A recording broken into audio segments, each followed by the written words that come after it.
की हाइट कैसे डिसाइड करें जिससे आपको सर्वाइकल पेन, नेक पेन या स्टिफनेस जैसी प्रॉब्लम ना हो? तो सबसे पहले ये समझिए, पिलो सिर्फ कंफर्ट देने के लिए नहीं होता है, वो आपकी नेक को और स्पाइन को सपोर्ट करता है, स्ट्रेट रखता है। अगर बहुत ही ज्यादा मोटा या फिर पतला पिलो होगा तो आपकी नेक न्यूट्रल पोजीशन में नहीं रहेगी और ये सारी प्रॉब्लम्स बढ़ सकती है। अगर आप बैक स्लीपर है यानी कि पीठ के बल लेटते हैं तो आपको अराउंड 3 to 4 इंचेस पिलो लेना चाहिए। अगर उससे मोटा पिलो होगा तो आपका नेक जो है वो फॉरवर्ड पोजीशन में यानी कि ऐसे आगे की ओर झुक के रहेगा, और अगर उससे पतला पिलो होगा तो नेक जो है वो बैकवर्ड पोजीशन में रहेगा, तो वो आपकी कंप्लेंट्स को, प्रॉब्लम्स को बढ़ा सकता है। अगर आप साइड स्लीपर है यानी कि करवट लेकर सोते हैं तो आपकी नेक की साइज जो है वो आपके शोल्डर की विड्थ के बराबर होनी चाहिए, जिससे आपके ईयर और शोल्डर के बीच में जो गैप है वो फील हो सके।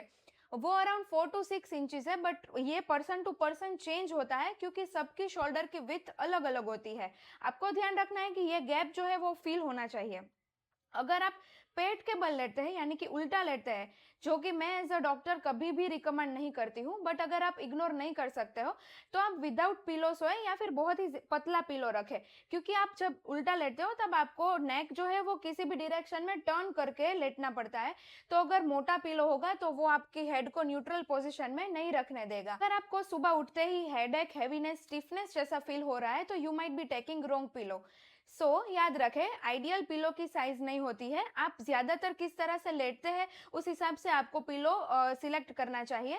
सिंपल याद रखना है, नेक जो है वो न्यूट्रल पोजीशन में रहना चाहिए, ना कि ज्यादा पीछे की ओर, ना कि ज्यादा आगे की ओर। So I hope you understand this and share it with your friends. Thank you for watching.